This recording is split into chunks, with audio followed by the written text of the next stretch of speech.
Hello good morning friends. चलिए आज हम लोग बात करेंगे 14 ऑफ दिसंबर में। आज हम सिर्फ 14 ऑफ दिसंबर ही नहीं बल्कि 13 ऑफ दिसंबर कल और आज दोनों के मोस्ट इंपॉर्टेंट 15 क्वेश्चन को हम लोग यहाँ पर डिस्कस करेंगे। So today we are not going to discuss only 10 question but we are going to discuss 15 questions. So these are the very interesting. चलिए बात करेंगे, बहुत ही इंटरेस्टिंग क्वेश्चंस हैं। And the first question is here. पहला question आपका ये है, निम्नलिखित में से भारतीयार और महाकवि भारती के नाम से जाना जाता है किसे?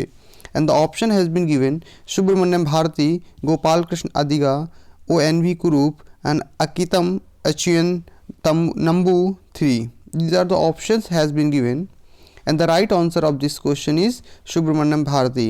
सुब्रमण्यम भारती को महाकवि भारती के नाम से भी जाना जाता है। चलिए बात करते हैं थोड़ा सा डिस्क्रिप्शन का and why these are important और क्यों चर्चा में है। प्रधानमंत्री श्री नरेंद्र मोदी ने अंतर्राष्ट्रीय भारती महोत्सव 2020 को संबोधित किया और भारतीयार को उनकी जयंती पर श्रद्धांजलि अर्पित की। महाकवि सुब्रमण्यम को 138 यानी वी जयंती मनाने के लिए वनविल सांस्कृतिक केंद्र द्वारा उत्सव का आयोजन किया जा रहा है। सुब्रमण्यम भारती 1882 से 1921 तक एक तमिल कवि के नाम से जाने जाते हैं। तो याद रखिएगा दूसरा इंपॉर्टेंट कवि क्या है, आपका इंपॉर्टेंट बन सकता है आपके कवि के बारे में कि ये किस क्षेत्र से बिलोंग करते हैं। इस तरह से जब बनेगा तो आपको किस भाषा के हैं, तो तमिल कवि के रूप में इनका प्रसिद्ध नाम है भारतीयार, या इन्हें महाभारती कवि के नाम से भी जाना जाता है। तो these are the important questions जो बन सकते हैं आपके। अब नोदी चिंदू आपका हो गया, चिंदू सब तमिल के विशेष मीटर के रूप में दोहे या कविता का संदर्भित करता है। इस तरह से भी चर्चा में कुछ प्रश्न आपके बन जाते हैं। चलिए दूसरा क्वेश्चन देखते हैं। और दूसरा प्रश्न क्या कहता है? दूसरा प्रश्न कह रहा है, हाल ही में समाचार में देखा गया HGC 019 क्या है? HGC 019 क्या है? क्या आपका भारत का पहला स्वदेशी mRNA वैक्सीन है? दूसरा नई मिली आकाशगंगा है? एक वायरल श्वसन रोग है, या इनमें से कोई नहीं? And the option has been clear mention, और ये बहुत ही सिंपल जवाब इसका, this is the vaccine. Bharat की पहली स्वदेशी mRNA वैक्सीन है आपका, ठीक है। सो द ऑप्शन तो हमने देख लिया, ज़रा सा इसका डिस्क्रिप्शन देख लेते हैं क्योंकि भारत के लिए और वैक्सीन से रिलेटेड है, कोरोना से रिलेटेड है, तो हमको बहुत ही महत्वपूर्ण हो जाती है। ज़रा बात समझते हैं। भारत की पहली स्वदेशी mRNA वैक्सीन को भारतीय ड्रग नियामकों के चरण 1 और 2 मानव नैदानिक परीक्षण शुरू करने की मंजूरी मिल गई है। नवीन mRNA वैक्सीन HGCO19 को जेनेवा के द्वारा विकसित किया गया है। इसे जैव प्रौद्योगिकी के INSEPI मिशन के तहत अनुदान मिला हुआ है। तो दैट इज़ आल्सो इम्पॉर्टेंट कि आपका जो किस मिशन के तहत इसको स्टार्ट किया गया है प्रोग्राम, जिसके तहत इसको छूट मिली हुई है, ठीक है। तो ये कुछ आपका इंपॉर्टेंट था। बाकी डिस्क्रिप्शन में आपका काफ़ी कुछ पड़ा हुआ है। If you are interested you can stop, आप रोक कर इसको पढ़ सकते हैं, बट मुझे लगा कि this is the important thing बोले। चलिए नेक्स्ट आपका क्वेश्चन कह रहा है, दिसंबर 2020 में टाइम पत्रिका द्वारा निम्नलिखित में से किसे एथलीट ऑफ द ईयर नामित किया गया था? द क्वेश्चन वेरी सिंपल, बहुत आसान है। एथलीट ऑफ द ईयर किसे नामित किया गया है? And the option has been given Kobe Bryant, Chris Paul, LeBron James and Dwight Howard. ये ऑप्शन आपके हैं एथलीट ऑफ द ईयर के नाम से जिन्हें घोषित किया गया। The right answer is 3 LeBron James. चलिए थोड़ा सा इनका भी डिस्क्रिप्शन देख लेते हैं। टाइम पत्रिका ने अमेरिकी निर्वाचित राष्ट्रपति जो बिडेन और निर्वाचित उपराष्ट्रपति कमला हैरिस को पर्सन ऑफ द ईयर के नाम से घोषित किया है। कहीं ना कहीं जो भी अमेरिका का राष्ट्रपति बनता है उसे पर्सन ऑफ द ईयर के रूप में घोषित ही कर दिया जाता है। चलिए दूसरा आपका दिया गया है। इसके अलावा टाइम ने कोरियन बॉय बैंड को एंटरटेनर ऑफ द ईयर नामित किया है। लॉस एंजल्स लेकर्स के साथ स्टार लेब्रॉन जेम्स को एथलीट ऑफ द ईयर नामित किया गया है। सो दूसरा क्वेश्चन आपका ये भी कहा सकता है कि आपको एथलीट ऑफ द ईयर के साथ में महत्वपूर्ण प्रश्न है। Time of the person of the year के अन्य उम्मीदवार राष्ट्रपति डोनाल्ड ट्रंप, एंथनी फैसी आदि थे, ठीक है। चलिए तो ये आपका लास्ट कुछ इंपॉर्टेंट फैक्ट था, बट प्रेजेंट टाइम में आपका बाइडेन को घोषित किया गया है पर्सन ऑफ द ईयर। चलिए नेक्स्ट आपका कह रहा है क्या, क्वेश्चन नंबर 4, दिसंबर 2020 में पार्क के विभागीय हाथियों की नियमित स्वास्थ्य देखभाल के लिए निम्नलिखित में से किस राष्ट्रीय उद्यान प्राधिकरण द्वारा एक हाथी स्वास्थ्य शिविर का आयोजन किया जा रहा है? This is important thing. हाथी स्वास्थ्य शिविर का आपका आयोजन किसके द्वारा किया जा रहा है? क्या दुधवा नेशनल पार्क है, बांदीपुर राष्ट्रीय उद्यान है, काजीरंगा राष्ट्रीय उद्यान है, बांधवगढ़ राष्ट्रीय उद्यान है? सो the right answer is 3 Kaziranga राष्ट्रीय उद्यान है। और हम लोग सब जानते हैं काजीरंगा राष्ट्रीय उद्यान कहाँ है, फिर भी इसका थोड़ा सा डिस्क्रिप्शन हम देख लेते हैं। काजीरंगा राष्ट्रीय उद्यान प्राधिकरण द्वारा पार्क के विभागीय हाथियों को नियमित स्वास्थ्य देखभाल के लिए 11 दिसंबर 2020 को एक हाथी स्वास्थ्य परिवार की योजना किया गया था। संभावित परजीवी लोड के लिए मल के नमूनों के सूक्ष्म जांच द्वारा पूरी तरीके से स्वास्थ्य की जांच की गई। नियमित रक्त प्रोफाइल और सामान्य जांच के लिए चयनित हाथियों से रक्त के नमूने एकत्र किए गए। काजीरंगा आपका कहाँ पे है? असम में आपका स्थित है। So this is also important thing, जिसको नहीं पता बट मोस्ट कॉमन है, इसलिए पता होता है मोस्टली आपको किस राज्य में। क्वेश्चन नंबर 5 क्या कहता है? दिसंबर 2020 में टाइम द्वारा business person of the year का खिताब किसे दिया गया है? And the option has been given Eric Yuan, Andrew Yang, Mark Zuckerberg, Jack Dorsey. अब देखिए यहाँ पर ऑप्शन है and the answer is very आपका क्यूरियोसिटी डेवलपमेंट करने वाला है, क्योंकि एक ऐसे पर्सन को दिया गया जो वास्तव में बिजनेसमैन या कह सकते हो business person of the year के किताब के लायक हैं। And the right answer is that Eric Yuan. अब एरिक युआन है कौन, जरा इनके बारे में समझ लेते हैं। ये एक्चुअली में सीईओ हैं आपके जूम ऐप के, जो हम लोग यहाँ से वीडियो कॉलिंग लॉकडाउन के दौरान सबसे ज़्यादा प्रयोग किया गया है। So video conferencing platform zoom के सीईओ एरिक युआन को एक महामारी में जूम के विकास के लिए टाइम द्वारा business person of the year नामित किया गया है। उन्होंने वेबएक्स पर एक कोडर के रूप में शुरुआत की और जल्द ही अपने वीडियो कॉन्फ्रेंसिंग प्लेटफॉर्म के निर्माण के लिए अलग हो गए। जूम का सॉफ्टवेयर 2013 में जारी किया गया था, जो कई भुगतान स्तरों के साथ साथ विभिन्न आकार के संगठनों के लिए एक मुफ्त बुनियादी सेवा को बढ़ावा देता है। सो कहीं ना कहीं जूम काफ़ी ज़्यादा प्रयोग किया गया। अन्य ऐप की तुलना में गूगल मीट का भी प्रयोग हुआ, पर जूम का काफ़ी ज़्यादा प्रयोग रहा। क्वेश्चन नंबर 6 क्या कहता है? किस राज्य के मुख्यमंत्री ने घोषणा की कि दाजीपुर अभ्यारण्य के विकास के लिए पहले चरण में 25 करोड़ रुपए प्रदान किए जाएंगे? And the option has been given Karnataka, Maharashtra, Kerala, Haryana. So the right answer is आपका महाराष्ट्र। इसका सही जवाब है महाराष्ट्र। महाराष्ट्र की सरकार ने 25 करोड़ रुपए प्रदान किए दाजीपुर अभ्यारण्य के लिए। महाराष्ट्र के मुख्यमंत्री उद्धव ठाकरे ने घोषणा की कि दाजीपुर अभ्यारण्य के विकास के लिए पहले चरण में 25 करोड़ रुपए प्रदान किए जाएंगे। अभ्यारण्य कोल्हापुर जिले, तो इसको भी थोड़ा सा माइंड में रखना है, आपका कोल्हापुर जिले के राधानगरी वन्यजीव अभ्यारण्य का हिस्सा है। उन्होंने यह भी निर्देश दिया कि इस अभ्यारण्य के विकास के बारे में एक योजना तुरंत प्रस्तुत की जानी चाहिए। महाराष्ट्र के मुख्यमंत्री उद्धव ठाकरे हैं, आपके राज्यपाल भगत सिंह कोश्यारी हैं, और आपके जिलों की संख्या 36 है। आपके लोकसभा सीटें 48 हैं और राज्यसभा सीटें 19 है। कई बार इसका हम लोगों ने डिस्क्रिप्शन में देखा हुआ है। चलिए क्वेश्चन नंबर नेक्स्ट आपका 7 क्या कहता है? दिसंबर 2020 में भारत ने ड्रग कंट्रोल कोऑपरेशन की 5वीं द्विपक्षीय बैठक किस देश के साथ हमने ऑपरेट की है? अभी 5वीं द्विपक्षीय बैठक ड्रग कंट्रोल के लिए हमने किस देश के साथ में की है? ऑप्शन आपके पढ़े Bhutan, Myanmar, Bangladesh and Laos. And the right answer of this question is Myanmar. हमने म्यांमार के साथ 5वीं बैठक ड्रग कंट्रोल के लिए किया है। चलिए आइए बात कर लेते हैं। नारकोटिक कंट्रोल ब्यूरो भारत और ड्रग एब्यूज कंट्रोल पर केंद्रीय समिति के बीच नियंत्रण सहयोग पर 5वीं भारत म्यांमार द्विपक्षीय बैठक आभासी तौर पर 10 दिसंबर 2020 को आयोजित की गई थी। दोनों देशों ने नशीली दवाओं के जफ्ती मामलों में अनुवर्ती जांच करने के लिए समय पर ढंग से खुफिया जानकारी के आदान प्रदान पर सहमति व्यक्त की है। 6वीं बैठक 2021 में भारत में होगी। म्यांमार की राजधानी आपकी नायपीदाओ आपको पता है। बर्मी आपकी कैट वहाँ की मुद्रा है। राष्ट्रपति बिन माइंट एंड राष्ट्रीय खेल चिल्लोन है आपका।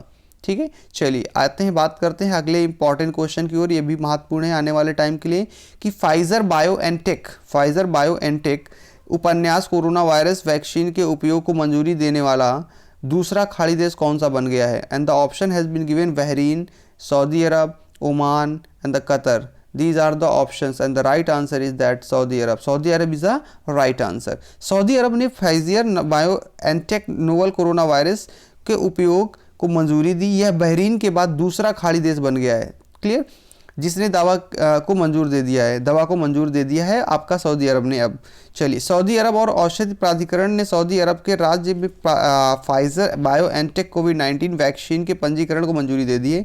ब्रिटेन कनाडा ने इससे पहले दे रखी है पहले से ही। सऊदी अरब की राजधानी रियाद है। सऊदी आपकी रियाल वहाँ की मुद्रा है और वहाँ के राजा साहब हैं आपके मोहम्मद बिन सलमान। चलिए क्वेश्चन नंबर 9 आपकी बात करते हैं। क्वेश्चन नंबर 9 क्या कहता है? प्रधानमंत्री नरेंद्र मोदी ने दिसंबर 2020 में भूमंडलीय पेरिस जलवायु समझौते को किस वर्षगांठ के अवसर पर वैश्विक जलवायु शिखर सम्मेलन को संबोधित किया? And the option has been given तीसरा, 5वां, 7वां, 9वां and the right answer is 5वां। इसका सही जवाब है 5वां आपका सम्मेलन आपका संबोधित किया। प्रधानमंत्री नरेंद्र मोदी ने 12 दिसंबर 2020 को लैंडमार्क पेरिस जलवायु समझौते की 5वीं वर्षगांठ के अवसर पर वैश्विक जलवायु शिखर सम्मेलन को संबोधित किया। पेरिस समझौता बहुपक्षीय जलवायु परिवर्तन प्रक्रिया का ऐतिहासिक सौदा है। तो कहीं ना कहीं पहली चीज़ आपको याद रखिएगा, पर्यावरण एक महत्वपूर्ण मुद्दा बन चुका है पूरे विश्व के लिए और जिस पे लगातार सभी देश आपके काम कर रहे हैं। पेरिस में 196 पार्टियों द्वारा 12 दिसंबर 2015 को अपनाया गया था ये, और 4 नवंबर 2016 को लागू हुआ था। So this is little bit about a brief introduction, आपका पेरिस से रिलेटेड है। क्वेश्चन नंबर 10 क्या कहता है, polar satellite launch vehicle PSLV C50 में निम्नलिखित में से किस संचार उपग्रह का प्रक्षेपण दिसंबर 2020 में श्रीहरिकोटा के सतीश धवन अंतरिक्ष केंद्र से किया गया है? And the option has been given INSAT 4A, CMS-01, GSAT-31, GSAT-12 and the right answer CMS-01। CMS-01 का आपका प्रक्षेपण किया गया। द राइट आंसर इज आपका CMS। तो हम जरा सा इसका डिस्क्रिप्शन भी देख लेते हैं। Polar satellite launch vehicle PSLV C50 का पर संचार उपग्रह CMS-01 का प्रक्षेपण 17 दिसंबर 2020 को श्रीहरिकोटा के सतीश धवन से निर्धारित किया गया है। CMS-01 एक संचार उपग्रह है जिसे आवृत्ति स्पेक्ट्रम के विस्तारित C बैंड की सेवाएं प्रदान कर रहा है। सो C रिप्रेजेंट हुआ और C बैंड के बारे में रिप्रेजेंटेशन कर रहा है। विस्तारित C बैंड कवरेज में भारतीय मुख्य भूमि, अंडमान निकोबार और लक्षद्वीप द्वीप समूह शामिल होंगे। क्लियर, ये एरिया को कवर कर रहा होगा। चलिए बात करते हैं 11वां प्रश्न। 11वां प्रश्न आपके सामने ये है, किस राज्य के सामाजिक न्याय विभाग ने दिसंबर 2020 में आपका महाशरद डिजिटल मंच की शुरुआत की है? And the option has been given आपका केरल, कर्नाटक, आपका Telangana, Maharashtra and this is the 4 option and the right answer is Maharashtra. Maharashtra के द्वारा बहुत सारी योजनाएं अक्सर लागू की जाती हैं, सो उससे रिलेटेड है। सो चलिए इसका सही जवाब आपका महाराष्ट्र है। और हम थोड़ा सा डिस्क्रिप्शन भी देख लेते हैं। इसका डिस्क्रिप्शन आपका है, महाराष्ट्र के सामाजिक न्याय विभाग ने 12 दिसंबर 2020 को महाशरद डिजिटल मंच की शुरुआत की। यह मंच 2021 तक प्ले स्टोर पर उपलब्ध होगा। कहीं ना कहीं एक तरह से देखा जाए तो शरद पवार का भी बहुत बड़ा योगदान इस सरकार पे है, और उनका बर्थडे हाल ही में मनाया गया जिसमें गोविंदा भी गए हुए थे। और बर्थडे के बाद जैसी लूट हुई है उनके बर्थडे केक के ऊपर, शायद वीडियो आप अगर देखेंगे तो यूट्यूब में मिल जाएगा आपको। चलिए आप बात करते हैं अगले प्रश्न की ओर। अगला प्रश्न क्या कहता है? अगला प्रश्न कहता है, किसने एक नई नॉन फिक्शन पुस्तक Dharma decoding this is the condition, हाँ, किसने एक नई नॉन फिक्शन पुस्तक Dharma decoding the epics for a meaningful life की घोषणा की है? And the option has been given Chetan Bhagat, Jhumpa Lahiri, Amish and Shashi Tharoor. This is Chetan Bhagat तो अक्सर रहते हैं चर्चा में, but this is the writer. अगर हम बात करें Amish is a writer, third is a right answer. चलिए इसका थोड़ा सा डिस्क्रिप्शन भी देख लेते हैं। सबसे अधिक बिकने वाले उपन्यास के लेखक अमीश ने एक नई नॉन फिक्शन पुस्तक Dharma decoding the epics for meaningful life की घोषणा की है। 2017 में रिलीज हुई इमोर्टल इंडिया के बाद यह उनकी शैली में दूसरी फिल्म होगी। ठीक है, इस पुस्तक में अमीश की बहन भावना राय द्वारा सहलेखन किया गया है और हमारे महाकाव्य से व्यावहारिक और दार्शनिक सीख प्रदान करते हैं जो आधुनिक दुनिया को प्रासंगिक हैं। सो ये भी इंपॉर्टेंट है आपका। अगला क्वेश्चन हमारा क्या कहता है? अगला क्वेश्चन कहता है, दिसंबर 2020 में राष्ट्रीय कौशल विकास निगम ने शिक्षक प्रशिक्षण और कुछ नया सिखाने का समर्थन करने के लिए निम्नलिखित में से किसके साथ में हाथ मिलाया? Byju, Vedantu, Doubtnut and upgrade. The right answer is that Byju के साथ में इन्होंने अपना कोलैबोरेशन किया हुआ है। चलिए थोड़ा सा इसको देख लेते हैं। राष्ट्रीय कौशल विकास निगम ने शिक्षक प्रशिक्षण और कुछ और नया सिखाने के लिए बायजू के साथ में हाथ मिलाया। यह स्किल इंडिया मिशन का एक हिस्सा होगा, कहीं ना कहीं स्किल इंडिया से रिलेटेड है। बायजू ने बच्चों और युवाओं के लिए सीखने का आकर्षक, प्रभावी और व्यक्तिगत बनाने के लिए प्रमुख कौशल और डिजिटल उपकरणों के साथ शिक्षकों और प्रशिक्षकों को सशक्त बनाने के लिए NSDC के साथ एक समझौता ज्ञापन पर हस्ताक्षर किए हैं। अगला प्रश्न हमारा क्या बोल रहा है? अगला प्रश्न हमारा कह रहा है कि निम्नलिखित में से किस गैर सरकारी संगठन ने वंचित बुजुर्गों की सेवा करने और उनके कारण के बारे में जागरूकता बढ़ाने के लिए संस्थागत श्रेणी में 2020 संयुक्त राष्ट्र जनसंख्या पुरस्कार प्राप्त किया है? And the option has been given. Option आपके हैं Smile Foundation, World Vision India, HelpAge India, Give India. And the right answer is that 3 HelpAge India. HelpAge India is the right answer, तीसरा इसका सही जवाब है। चलिए थोड़ा सा इसका भी डिस्क्रिप्शन देख लेते हैं। NGO हेल्पेज इंडिया ने वंचित बुजुर्गों की सेवा करने और उनके कारण के बारे में जागरूकता बढ़ाने के लिए संस्थागत श्रेणी में 2020 संयुक्त राष्ट्र जनसंख्या पुरस्कार प्राप्त किया है। संयुक्त राष्ट्र महासभा द्वारा 1981 में स्थापित संयुक्त राष्ट्र जनसंख्या पुरस्कार जनसंख्या और प्रजनन स्वास्थ्य के क्षेत्र में योगदान को मान्यता देता है। तो कहीं ना कहीं ये महत्वपूर्ण आपका पुरस्कार है और इसीलिए चर्चा में रहा, तो हमें पता होना चाहिए। अगला हमारा क्वेश्चन है, क्वेश्चन नंबर 30, क्या कहता है, निम्नलिखित में से किसने भारत में ऊर्जा भंडारण में नवाचारों को बढ़ावा देने के लिए संयुक्त राष्ट्र औद्योगिक विकास संगठन के साथ हाथ मिलाया? And the option has been given, Bharat ऊर्जा भंडारण गठबंधन, power grid corporation of India, power system operation corporation and Damodar घाटी निगम। These are the option and the right answer is A, यानी कि 1, भारत ऊर्जा भंडारण गठबंधन। भारत ऊर्जा भंडारण गठबंधन और संयुक्त राष्ट्र औद्योगिक विकास संगठन ने भारत में ऊर्जा भंडारण में नवाचारों को बढ़ावा देने के लिए हाथ मिलाया है। तो ये इस प्रकार आपके महत्वपूर्ण प्रश्न थे जिन पर हम लोगों ने चर्चा की। आइए रिपीट करते हैं एक बार तेजी के साथ में 1 मिनट के अंदर सभी महत्वपूर्ण प्रश्नों को। क्या बोल रहा है सर, महाकवि भारती के नाम से किन्हें जाना जाता है? The right answer was Subramaniam Bharati को जाना जाता है। अगला प्रश्न हमारा था, हाल ही में समाचार में देखा गया HGC 019 क्या है? ये भारत का पहला स्वदेशी RNA वैक्सीन है। दूसरा प्रश्न हमारा नेक्स्ट क्या था, दिसंबर 2020 में टाइम पत्रिका द्वारा निम्नलिखित में किसे एथलीट ऑफ द ईयर के नाम से चयनित किया गया है? The right answer was LeBron James थे। चलिए अगला हमारा प्रश्न था, दिसंबर 2020 में पार्क के विभागीय हाथियों की नियमित स्वास्थ्य देखभाल के लिए निम्नलिखित में से किसे राष्ट्रीय उद्यान प्राधिकरण द्वारा हाथी स्वास्थ्य शिविर का आयोजन किया गया? काजीरंगा राष्ट्रीय उद्यान। अगला प्रश्न हमारा क्या कहता है सर, टाइम द्वारा business person of the year का खिताब किसे दिया गया? सर जूम ऐप के CEO एरिक युआन को दिया गया। एरिक युआन का आपको नाम याद रखना है। किस राज्य के मुख्यमंत्री ने घोषणा की कि दाजीपुर अभ्यारण्य के विकास के लिए 25 करोड़ का योगदान दे रहे हैं? आपका महाराष्ट्र पहले चरण में, Maharashtra is the right answer. दिसंबर 2020 में भारत ने ड्रग कंट्रोल को ऑपरेशन 5वीं द्विपक्षीय बैठक किस देश के साथ में की है? Myanmar is the right answer. अगला हमारा था, फाइजर बायोएनटेक आपका कोरोना वायरस वैक्सीन को मंजूरी देने वाला दूसरा खाड़ी देश कौन सा बन गया है? Saudi Arab is the right answer. प्रधानमंत्री नरेंद्र मोदी ने दिसंबर 2020 में भूमंडलीय पेरिस जलवायु समझौते की किस वर्षगांठ के अवसर पर वैश्विक जलवायु शिखर सम्मेलन को संबोधित किया? और द राइट आंसर वॉज 5वां। और अगला हमारा प्रश्न है, polar satellite launch vehicle PSLV C-50 में निम्नलिखित में से किस उपसंचार उपग्रह का प्रक्षेपण किया जा रहा है? श्रीहरिकोटा से CMS-01 is the right answer. अगला हमारा, किस राज्य के सामाजिक न्याय विभाग ने दिसंबर 2020 में आपका महाशरद डिजिटल मंच की शुरुआत की है? Maharashtra is the right answer. अगला हमारा, किसने एक नई नॉन फिक्शन पुस्तक Dharma decoding the epics for a meaningful life? The right answer is Amish. And next question हमारा क्या है, दिसंबर 2020 में राष्ट्रीय कौशल विकास निगम ने आपका कुछ नया सिखाने समर्थन करने के लिए निम्नलिखित में से किसके साथ हाथ मिलाया? And the right answer is Byju. अगला हमारा क्वेश्चन, निम्नलिखित में से किस सरकारी संगठन ने वंचित बुजुर्गों की सेवा करने के लिए उनके कारण के बारे में जागरूकता बढ़ाने के लिए संस्थागत श्रेणी में 2020 संयुक्त राष्ट्र जनसंख्या पुरस्कार प्राप्त किया? And the right answer is आपका हेल्प एज इंडिया। और लास्ट हमारा प्रश्न था, निम्नलिखित में से किसने भारत में ऊर्जा भंडारण में नवाचारों को बढ़ावा देने के लिए संयुक्त राष्ट्र औद्योगिक विकास के संगठन के हाथ मिलाया? And the right answer is Bharat ऊर्जा भंडारण गठबंधन। तो इस प्रकार हम लोगों ने टॉप आपके 15 क्वेश्चंस को डिस्कशन किया। ठीक है, तो आई होप कि आपको अच्छा लगा होगा, इंटरेस्टिंग क्वेश्चंस थे। मिलते हैं अगले वीडियो में, तब तक के लिए नमस्कार। और हमारी पॉलिटी की जो सीरीज चल रही है वो खत्म होने की कगार पे है, लेकिन फिर भी हम लोग जो रिमेनिंग पोर्शन है उसको कवर अप कर रहे हैं, तो आप देखना मत भूलिए उसे। जो लोग नए हैं कृपया चैनल को शेयर, सब्सक्राइब और कमेंट जरूर करें।